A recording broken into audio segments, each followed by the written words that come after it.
of its type. We have never seen this kind of class before.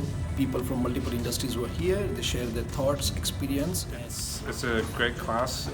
We got to learn using hands-on, and we got to work with existing processes. So we ended up consulting with the operators on the machines to give them the best solution that that would work for them better.